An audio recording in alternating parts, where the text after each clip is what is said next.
সাধারণ মানুষ যখন দাওয়াত দেবেন তখন সূরার কতটুকু ব্যাখ্যা করতে পারবেন? আমার বক্তব্য প্রথমত বোঝার প্রচেষ্টা করুন। সাধারণ মানুষ যে বিষয়গুলো কমন বুঝতে পেরেছেন? আপনি মুসলিম, আপনার জন্য নামাজ কম্পালসারি, তাহলে তো আপনাকে আগে নামাজ জানতে হয়েছে না, হয়নি? তাহলে আপনি নামাজ সম্পর্কে বিশেষ অবগত, আপনি নামাজের দাওয়াত দেবেন। কমন বিষয় সুদ হারাম, আপনি সুদ হারাম বলবেন। কমন বিষয় নেশাজাত দ্রব্য সেবন করা হারাম, আপনি নেশাজাত দ্রব্য সেবন করা হারাম বলবেন। এক কথায় যে বিষয়গুলো কমন। এবার থাকলো কোরআনের আয়াত, সাধারণভাবে কোন সূরার, যেমন সূরা আসর, এই সূরা আসরের দাওয়াত আপনি দেবেন। তো সূরা আসরের দাওয়াত শুধু কোরআনের অনুবাদ পড়ে নিয়ে দাওয়াত দিতে শুরু করে দেবেন না। এই সম্পর্কে দাওয়াত দেবেন, সমাজ সংশোধন করবেন, কোরআন এবং সুন্নাহর দিকে আহ্বান করবেন উলামায়ে কেরামের জন্য। আপনি যদি করতে চান যে আমিও কিছু করব, তাহলে নিজেই বঙ্গানুবাদ পড়ে নয়, বঙ্গানুবাদ পড়ুন, আপত্তি নাই, কিন্তু আপনাকে ওলামার সংস্পর্শে থেকে ইসলামকে জানতে হবে। আপনি যে আয়াতের ব্যাখ্যা এবং বিশ্লেষণ করবেন, যে আয়াতের দাওয়াত দেবেন, আগে ওলামার কাছ থেকে সেটাকে আপনাকে ভালো করে জেনে নিতে হবে। যে কথাটা বলবেন সেই কথা প্রসঙ্গে আপনাকে ভালো করে জ্ঞানার্জন করতে হবে। জ্ঞানার্জনের পরে তখন আপনি সেটা বলতে পারবেন, তার আগে না। বলেন, যদি না বলেন তাহলে এখানে কিছু আছে।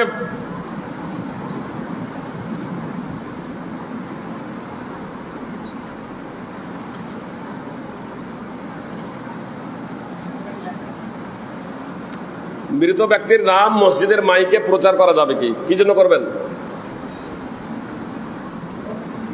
আমি তো ছোট্ট একজন আলেম, বড় বড় আলেমরা মতানক্য করেছেন। মোহাম্মদ বিন সালেহ আল মুনাজ্জিদ, সৌদি আরবের বিখ্যাত মুফতি, তিনি মতিউর রহমান মাদানী, আব্দুল হামিদ মাদানী প্রায় শতাধিক বইয়ের লেখক। বিদাত আমর উনকা শরঈ পোস্টমার্টম আহমদ বিন হাজার, তারা বলছেন মসজিদের মাইকে মৃতের সংবাদ দেওয়া যায় না। আবার বেনারস সালাফে এবং অনেক ওলামায়ে কেরাম যারা আছেন তারা বলছেন কোনো সমস্যা নেই, দেওয়া যায়। বলবেন তাহলে সমাধান?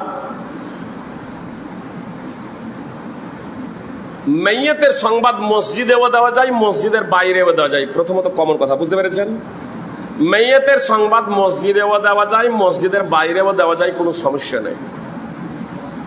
মুশরিকদের প্রচার পাবলিসিটির জন্য কয়েকটা পদ্ধতি অবলম্বন করা হতো। তার মধ্যে একটা পদ্ধতি হলো যে বিলাপ করতে করতে, মাইয়াতের বিভিন্ন গুণাবলী বর্ণনা করতে করতে, তো এটা সকলের ঐক্যমতেই হারাম। মাইয়াতের প্রচারের জন্য মুশরিকরা ঘোড়া ব্যবহার করত, ঘোড়ার পিঠে চেপে রাউন্ড দিত। কিন্তু মুহাম্মদ সাল্লাল্লাহু আলাইহি ওয়াসাল্লাম মাইয়াতের প্রচার দিতে বলেছেন, মাইয়াতের প্রচার করেছেন। কিন্তু আজান দেওয়ার জন্য মিনারাই চাপা হতো যাতে আওয়াজটা দূরে পৌঁছে যায়।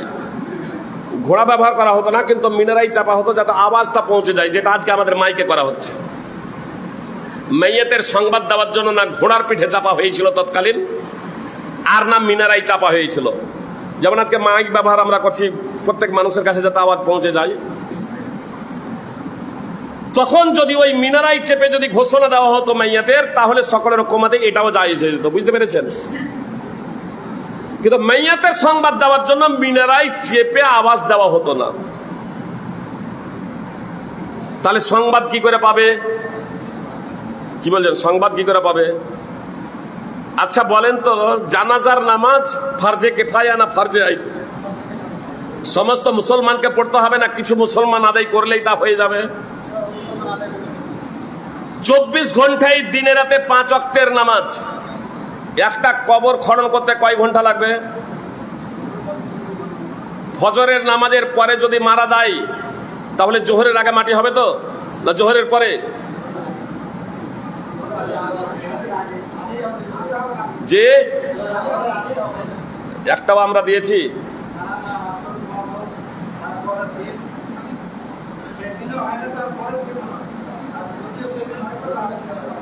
আপনার জোহর পরেও যদি দেন কোনো সমস্যা নাই।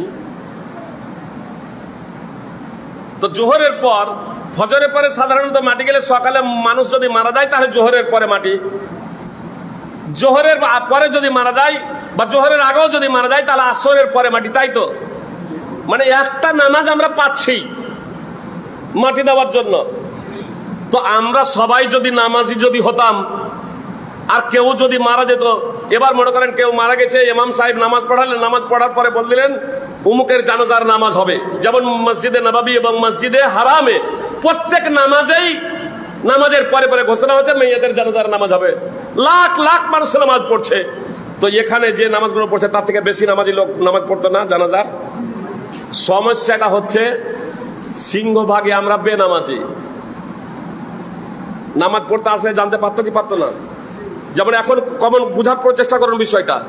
এখন এসেছেন, কেউ বলছেন যে উমুক মারা গিয়েছে, সকাল 9টায় জানাজার নামাজ হবে। জি, এখন মাইক মসজিদে বাজছে না বাজছে না? আমি বলে দিলাম যে উমুক মারা গিয়েছে, সকাল 9টায় জানাজার নামাজ হবে, কোনো সমস্যা নেই। বুঝতে পেরেছেন? কোনো সমস্যা নেই। যেটা নিষেধ, যেটা যারা বলছেন আব্দুল হামিদ মাদানী এবং অন্যান্য যারা বলছেন, মোহাম্মদ বিন সালেহ সৌদি আরবের বিখ্যাত মুফতি যারা বলছেন নিষেধ, এটা কখন স্পেশাল ভাবে মসজিদের মাইক চালু করা হচ্ছে কাদেরকে জানানোর জন্য?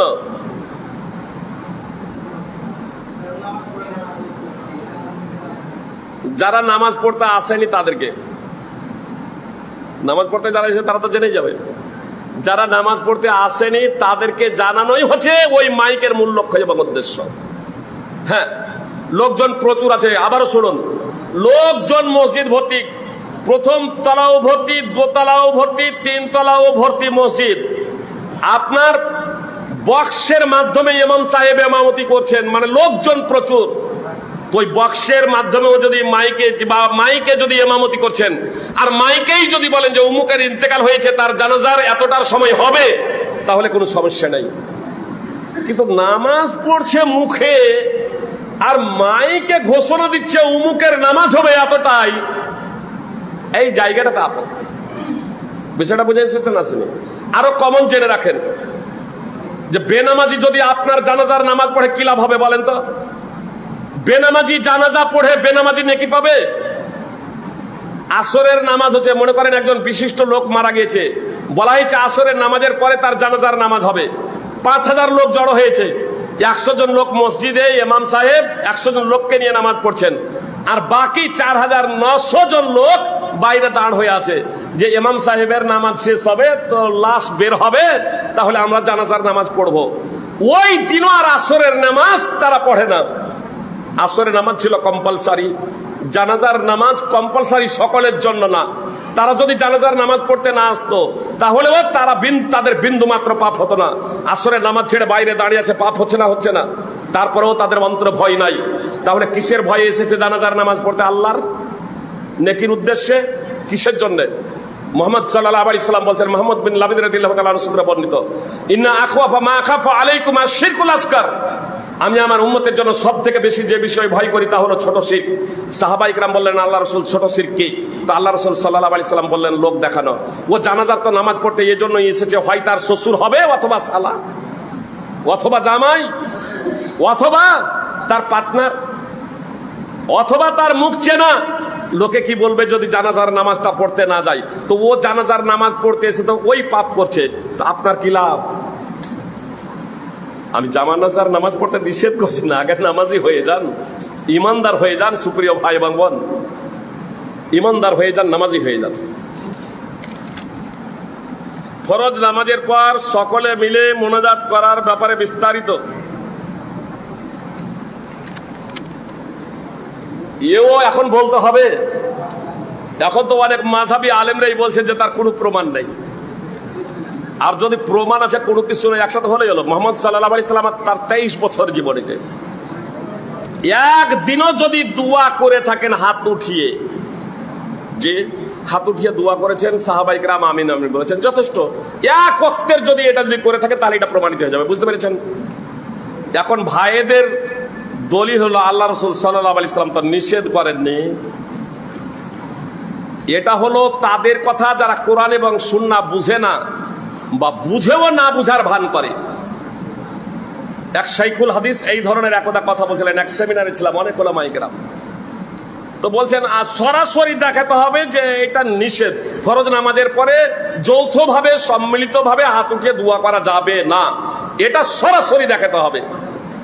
তা আমি তখন ওনার কাছে গিয়ে বলছি, খুব লাফাইতে শুরু করেছে। আমি ওনাকে বসছি, আমি বলছি যে সে একটা ছেলে জিজ্ঞেস করছে যে চাস্তের নামাজের জন্য আজান দেওয়া যাবে কি যাবে না। চাস্তের নামাজ আছে না নাই? আল্লাহ বলছেন ইদা নাদাইতুম ইলাস সালাহ, সকলের ঐক্যমতে এখানে আজানের কথা বলা হয়েছে। সমস্ত মুফাসসিরিন এই বিষয়ে একমত। কোন নামাজ এটা তো নয়। তো আমি বলছি চাস্তের নামাজের জন্য আজান দেওয়া যাবে কি যাবে না, যার ইচ্ছা হয় আসবে, না আসবে, মানে জায়েজ মনে কেউ যদি চাস্তের নামাজের জন্য আজান দেয় তো এটা দেওয়া যাবে কি যাবে না। তো বলছে না, এটা দেওয়া যাবে না।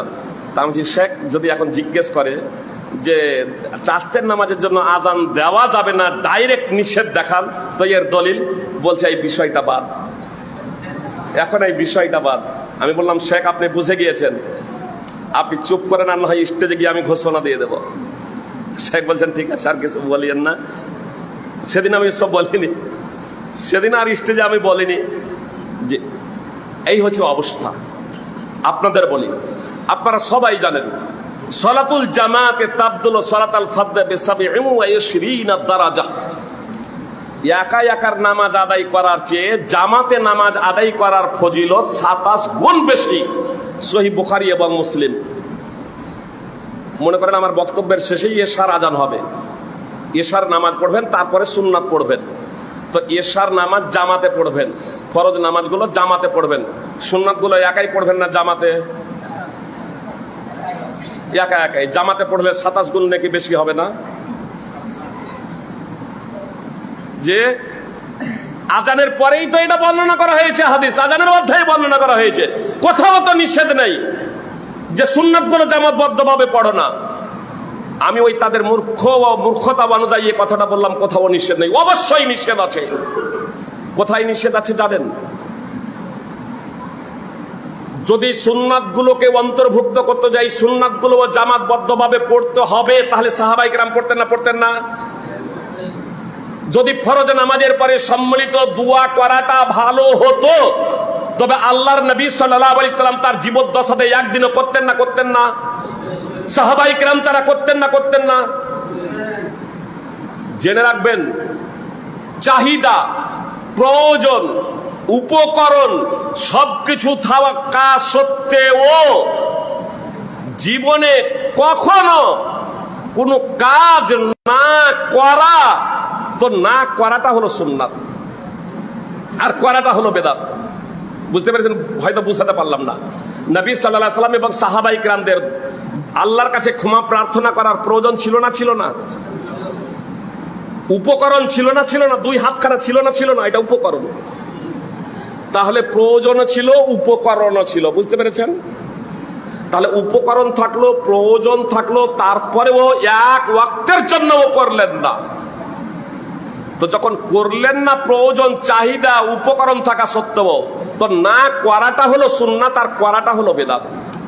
এর জন্য আনোয়ার ফাইজি বলে না, বড় বড় যারা শেখ আছেন, সৌদি আরবের ফতোয়া কমিটির সকল মুফতিগণ এক বাক্যে বলেছেন, ফরজ নামাজের পরে পরে যৌথভাবে হোক ইমাম আর মুক্তাদি মিলে, অথবা ইমাম একাই হোক অথবা মুক্তাদি একাই, হাত উঠিয়ে দোয়া করা বিদআত। এটা আমার কথা না। তার কারণ নবী সাল্লাল্লাহু আলাইহি সাল্লাম এবং সাহাবায়ে কেরাম কখনো করেন নাই। সবসময় হাত উঠিয়ে দোয়া করা বিদআত নয়, ভুল বুঝবেন না। ফরজ নামাজের পরে অনেক দোয়া ও জিকির আছে, সেগুলো করবেন। এক কথাই মুহাম্মদ সাল্লাল্লাহু আলাইহি সাল্লামের আমাদেরকে পিছনে পিছনে যেতে হবে, আগে বেড়ে যাওয়া যাবে না। যেটা মুহাম্মদ সাল্লাল্লাহু আলাইহি সাল্লাম করেননি, প্রয়োজন থাকা সত্ত্বেও, চাহিদা থাকা সত্ত্বেও, উপকরণ থাকা সত্ত্বেও, তাহলে সেই কাজটা না করাটা হচ্ছে সুন্নাত। অনেকেই বলে মুহাম্মদ সাল্লাল্লাহু আলাইহি সাল্লাম মাইক্রোফোনে বক্তব্য রাখেন, আপনি বক্তব্য রাখছেন। মাইক্রোফোনের রাসূল সাল্লাল্লাহু আলাইহি সাল্লামের যুগে প্রয়োজন ছিল, বক্তব্য রাখার প্রয়োজন ছিল, কিন্তু মাইক্রোফোন ছিল, যে প্রয়োজন ছিল, মাইক্রোফোন ছিল। এজন্য ঈদের নামাজ পড়েছেন, কয়বার খুতবা দিয়েছেন? দুবার। একবার পুরুষদের মাঝে বক্তব্য দিলেন, সেই আওয়াজ মহিলাদের কাছে পৌঁছায় না, তো এই জন্য মহিলাদের কাছে গিয়ে আবার বক্তব্য দিলেন, সহিহ বুখারীর হাদিস। প্রয়োজন ছিল যে মাইকটা যদি থাকতো একবারই হয়ে যেত, প্রয়োজন ছিল আল্লাহু আকবার এই ধ্বনি সকলের কাছে পৌঁছে যাক, কিন্তু মাইক্রোফোন ছিল না, এজন্য পিছনে মুকাব্বির হতো। এখন প্রয়োজন, আপনার উপকরণ চলে এসেছে, জি এই উপকরণের মাধ্যমে আওয়াজ পৌঁছে যাচ্ছে, কোনো সমস্যা নাই। তাহলে প্রয়োজনের সাথে সাথে উপকরণও থাকতে হবে। তো এটা হলো উপকরণ, উপকরণ ছিল না, আপনি উপকরণ ব্যবহার করছেন, কোনো সমস্যা নেই। তো এই বিষয় সম্পর্কে যারা জ্ঞান রাখে, আর এই জন্যই তো সবাই সব বিষয়ে কথা বলবে, ফতোয়া দেবে, এটাও ঠিক না। আর আমাদের দেশে তো আজকাল বুখারী পড়ানোকে, যে যে রিডিং পড়তে জানে না সেও বুখারী পড়াচ্ছে, ইউপিতে গিয়ে আর রিডিং পড়তে পারে না। জি আমি তখন ছোট, আমাদের দিকে ফারেক হওয়া অনেক ছেলে গিয়েছে, তারপরে প্রথম ক্লাসের বই রিডিং আর পড়তে পারে না, কয়েকদিন ধরে মার খাচ্ছে। দিয়ে আমাকে বলছে যে ফাইজ সাহেব একটু শিখিয়ে দেন। মাদ্রাসার ফার্স্ট বই, মাদ্রাসার ফার্স্ট বই পশ্চিম বাংলার মাটিতে, আমতলা মাদ্রাসার ফার্স্ট বই, সোলেডাঙ্গা মাদ্রাসার এককালীন ফার্স্ট বই ছিল আমি যাওয়ার আগে। সে যাওয়ার পরে ও 2 দিন ধারাবাহিক ভাবে মার খেয়েছে। দিয়ে বলছে ফাইজ সাহেব শিখিয়ে দেন না একটু। আমি তো তখন আগে নিচে পড়তাম, কিন্তু ওখানে গিয়ে ওদের আগে ওপরে উঠেছি, তার কারণ ওরা আবার নিচে নেমেছে। তা আমি বলছি মজা করছো নাকি, হাসি ঠাট্টা করছো? বলছে সত্যি কিভাবে পড়তে হবে এটা বুঝিনি। তা আমি বললাম যদি এই ইউপিতে পড়তে না আসতে তো বাংলায় পড়ে তোমরা বুখারী পড়াতে দিলে বুখারী পড়াতে শুরু করতে। আমরা ভাবি যে এ তো শাইখুল হাদিস। আল্লাহ আমাদের, আমি কোনো প্রকৃত শাইখুল হাদিসের বিরুদ্ধাচরণ করছি না। আপনাদের এলাকাতেও অনেক যোগ্য আলেম আছেন, বিশেষ করে মৌলানা ফৈজউদ্দিন, আপনাদের হরিপুর সিনিয়র মাদ্রাসারই শিক্ষক, যে সুপার ছিলেন, সুপারিনটেন্ডেন্ট ছিলেন, নিঃসন্দেহে একজন যোগ্য আলেম। প্রয়োজন হলে তার কাছে ফতোয়া জিজ্ঞেস করবেন। আল্লাহ তাআলা আমাদের প্রত্যেককে পবিত্র কোরআন ও সুন্নাহ অনুযায়ী জীবনযাপন করার তৌফিক দান করেন, আমিন। সুপ্রিয় ভাতৃবৃন্দ, টাইম এক্সট্রা 10 মিনিট হয়ে গেছে, আমাদেরকে যেতে হবে অনেক দূর।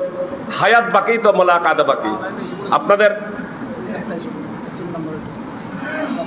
পবিত্র জুমার দিনে 2 আজান দেওয়ার বিধান কি?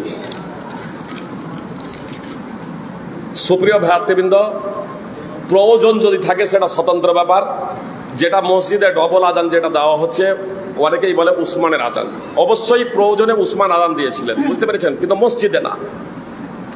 উসমানী আজান এটা মাসলেহা।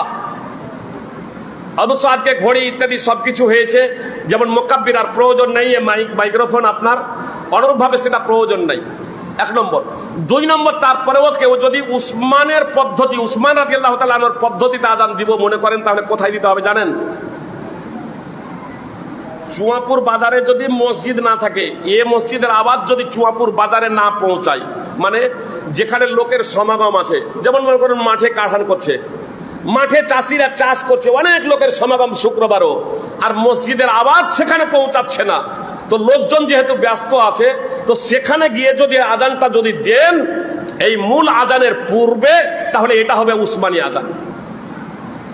আর মসজিদের ভিতরে ডবল আজান আবু বকরের যুগে ছিল, উসমান রাদিয়াল্লাহু তাআলা আনহু দেননি, আলী রাদিয়াল্লাহু তাআলা আনহু দেননি। খোলাফায়ে রাশেদিনের যুগে মসজিদের, একই মসজিদের ডবল আজান ছিল না। জি, একই মসজিদে ডবল আজান ছিল না। এ বিষয়ে বিস্তারিত যদি আপনারা দেখবো, যদি মনে করেন, আবু তাহির সালাফি হাফিজাহুল্লাহর একটি বই লেখা আছে এ প্রসঙ্গে, আপনারা দেখে নেবেন। টাইমের স্বল্পতার জন্য আগে বাড়ছে না। কিছু মানুষ নামাজ পড়ে তারপর বিড়ি খায়, তাদের ব্যাপারে কিছু বলবেন? সুপ্রিয় ভাই এবং বোন, আমি গত কালকেই কথায় কথায়, গত পরশু দিন বলছিলাম কথায় কথায়, দক্ষিণ 24 পরগনায় দাওয়াতি প্রোগ্রাম ছিল, যাচ্ছিলাম দিয়ে, যে ধুলিয়ানে মনে হচ্ছে এখন আমাকে শামসেরগঞ্জ এটা বলতেও যেন লজ্জা হচ্ছে। আল্লাহ তাআলার পরীক্ষা। আমি শামসেরগঞ্জের এটা বলতেও আমি লজ্জা পাচ্ছি। মানে হঠাৎ ফেসবুকে দেখছি যে একটা স্ত্রী তার স্বামীকে মেরে দেয়, কপিয়ে দিয়েছে রাতে, একই সাথে দুজনে বিছানায় ঘুমিয়েছে, তারপরে স্ত্রী তার স্বামীকে, যে হাসছে নুরুল ভাই, আসলে ওনাদের আর আমার বাড়ির মাঝে, তারাপুর হাসপাতালের নিকটে, তো স্ত্রী স্বামীকে কেটে উধাও মায়ের বাড়ি চলে গেছে। তো অ্যাক্সিডেন্টও প্রচুর ওই এলাকাতে হচ্ছে। তো শামসেরগঞ্জের আমি অধিবাসী বলে আমাকেও একটু লজ্জা পেতে হচ্ছে। নেশাজাত দ্রব্য হচ্ছে হারাম। বেশি নিজেকে লজ্জা লাগে ওই বিড়িখোরদের, জর্দাখোরদের। কেমন মনে হয় আমি জানি না, নামাজ পড়ে মুখে দাড়ি আর তারপরে ধোঁয়া ছাড়ছে। লজ্জায় ডুবে মারা উচিত এই ধরনের ব্যক্তিদের। ছেড়ে দিন সুপ্রিয় ভাতৃবৃন্দ ও ভগিনীগণ। গুটকা খাওয়ার জন্য জঙ্গিপুরে বললাম যে পুলিশ এরকম জরিমানা করেছে, আমি তো প্রশাসনের কাছে অনুরোধ করব জনসমাগম এলাকাতে সার্বিকভাবে নেশাজাত দ্রব্য বন্ধ করে দেন যদি জাতির উন্নতি চান, যদি দেশ গঠন করতে চান। আর তারপরেও যদি না পারেন অন্তত এতটুকু করুন, জনসমাবেশ এলাকায়, জি স্কুল কলেজ বিশ্ববিদ্যালয় স্টেশন প্ল্যাটফর্ম বাসে ট্রেনে ইত্যাদি জায়গাতে ধূমপান নেশাজাত দ্রব্য সেবন করা কঠোরতম আইন পাশ করে সেটাকে বন্ধ করুন। রসুন এবং পেঁয়াজ খাওয়া বৈধ। আল্লাহ রসুন পেঁয়াজকে খাওয়ার জন্য সৃষ্টি করেছেন, রসুন পেঁয়াজকে খাওয়ার জন্য সৃষ্টি করেছেন। তারপরেও রসুন পেঁয়াজ খেয়ে মসজিদে আসা যাবে না, জনসমাবেশে প্রবেশ করা যাবে না, দুর্গন্ধে মানুষ কষ্ট পাবে, একজন ইমানদারের দ্বারা অন্যজন কষ্ট পাবে, এটা কাম্য নয়, শরীয়তে চরমতম নিষিদ্ধ। তো রসুন পেঁয়াজ খেয়েও যদি মসজিদে আসা না যায়, ও মসজিদেই বসে বসে ও গুল করছে, বিড়ি খাচ্ছে, জর্দা খাচ্ছে, খৈনি খাচ্ছে, আর মসজিদে আসছে। জি লজ্জা করা উচিত নয়। সুপ্রিয় ভাই এবং বোন, আপনাদেরকে বলবো সমস্ত প্রকারের নেশাজাত দ্রব্য ছেড়ে দিন। স্বাস্থ্যের পক্ষে এটা অত্যন্ত ক্ষতিকর, আল্লাহর জন্য অত্যন্ত অপছন্দনীয় বিষয়। আল্লাহর কাছে আমাকে আপনাকে জবাবদিহি করতে হবে। জীবনের কোনো গ্যারান্টি নাই, কথা শেষ করে দিচ্ছি এ কথা বলে, জীবনের কোনো গ্যারান্টি নাই। আজকেও কতজন মারা গেছে তার ইয়ত্তা নাই। 19 জন বাসে চেপে যাচ্ছিলেন, এসি বাসে, জি এসি বাসে, সাধারণ মানুষ না, ভালো ভালো লোকগুলো এসি বাসে চেপে যাচ্ছিলেন। জি আপনার অন্ধ্রপ্রদেশের কুর্নুল জেলা, অন্ধ্রপ্রদেশের কুর্নুল জেলা, হায়দ্রাবাদ এবং ব্যাঙ্গালোর বাস হাইওয়ে, হায়দ্রাবাদ এবং ব্যাঙ্গালোর হাইওয়ে, অন্ধ্রপ্রদেশের কুর্নুল জেলায় একটি এসি বাস একটি মোটর সাইকেলে ধাক্কা মেরে বাসটিতে আগুন লেগে সঙ্গে সঙ্গে পুড়ে শেষ। 19 জন মারা গেছে, আরো হয়তো বেশি মারা যাবে। তৎক্ষণাৎ আমি দেখছিলাম তখন 19 জন, আনন্দবাজারে দিয়েছিল 15 জন, আল জাজিরা পত্রিকায় দিয়েছিল 19 জন, ছিল 42 জন, আর মোটর সাইকেলে একজনের 43 জন।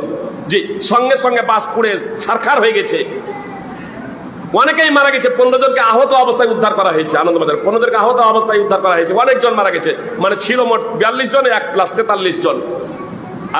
আল জাজিরা পত্রিকায় লিখেছে 19 জন। আমি এবং আপনি বলবেন এখনো সুস্থ আছি, যারা ওই এসি বাসে যাচ্ছিল অসুস্থ ছিল কেউ নাকি? হায়দ্রাবাদের বিমানে যারা ছিল তারা অসুস্থ ছিল নাকি? ডাক্তাররা, মেডিকেল ডাক্তাররা আপনার খাচ্ছিলেন, ট্রিটমেন্ট করার জন্য চিকিৎসা করে যাচ্ছিলেন, আপনার রোগীর সেবা শুশ্রূষা করে যাচ্ছিলেন, আপনার পানাহার করছিলেন, আর পানাহারের অবস্থায় বিমান ভেঙে পড়ে গেল, শেষ। যখন যে কোনো মুহূর্তে আমার আপনার মৃত্যু হয়ে যেতে পারে, অতএব সাবধান হয়ে যান, সতর্ক হয়ে যান, এখনই তওবা করুন, এখনই নিজের জীবনে পরিবর্তন নিয়ে আসুন। সুপ্রিয় ভাই এবং বোনদেরকে আমি বলতে চাই যে আসুন আমরা প্রত্যেকেই পবিত্র কোরআন এবং সুন্নাহকে আঁকড়ে ধরি। আমরা সৎ কাজের আদেশ এবং অসৎ কাজে বাধা প্রদানের লক্ষ্য এবং উদ্দেশ্যে আমরা ময়দানে নেমে পড়ি। যারা আলেম ওলামা আছে তাদের জন্য আমরা প্ল্যাটফর্ম তৈরি করি, তাদেরকে সাহায্য সহায়তা করি, এবং জনগণ যারা আছেন তারাও কোরআন এবং সুন্নাহ তাদের কাছ থেকে শুনে নিজেদের জীবনে বাস্তবায়ন করার প্রচেষ্টা করুন। আমরা যদি কোরআন এবং সুন্নাহকে সর্বাগ্রে প্রাধান্য দিতে পারি, নিজেদের বিবেককে বিসর্জন দিয়ে বরং নিজেদের বিবেকের ঊর্ধ্বে কোরআন এবং সুন্নাহকে স্থান দিয়ে আমরা যদি কোরআন এবং সুন্নাহ অনুযায়ী জীবনযাপন করতে পারি, তাহলে ইনশাআল্লাহ পার্থিব জগতেও আমরা সফল হব, কামিয়াব হব, এবং মৃত্যুর পরেও আমরা সুখময় জান্নাত লাভ করতে পারবো, আল্লাহ তাআলার সন্তুষ্টি অর্জনে ধন্য হব। হে আল্লাহ, তুমি আমাদের সকলের বোধ শক্তি নিজ তৌফিকে প্রদান করো। হে আল্লাহ, তুমি আমাদের প্রতি রহমত বর্ষণ করো। হে আল্লাহ, তুমি আমাদের জানা অজানা সব গুনাহ মাফ করে দাও। হে আল্লাহ, তুমি আমাদের প্রত্যেককে প্রকৃত ইমানদার এবং মুসলমান হওয়ার তৌফিক দান করো। আমরা যাতে একমাত্র ইমানদার হয়ে প্রকৃত মুসলিম হয়ে মৃত্যুবরণ করতে পারি। হে আল্লাহ, তোমার রহমত এবং তৌফিক ছাড়া আমরা প্রকৃত ইমানদার এবং মুসলিম হতে পারি না। অতএব তুমি নিজ রহমতে আমাদেরকে সেই তৌফিক দান করো, সেই ক্ষমতা দান করো, এবং তুমি আমাদের ক্ষমতা এবং সহযোগিতার মাধ্যমে পূর্ণ ইমানদার ও মুসলমান হওয়ার তৌফিক দান করো, আমিন। হে আল্লাহ, যারা আমাদের ইমানদার ভাই বোন আত্মীয় স্বজন পাড়া প্রতিবেশী মা বাবা ইন্তেকাল করছে, তাদের তুমি ক্ষমা করে দাও। হে আল্লাহ, তুমি আমাদের সকলকে ইসলামের পথে পরিচালিত করো।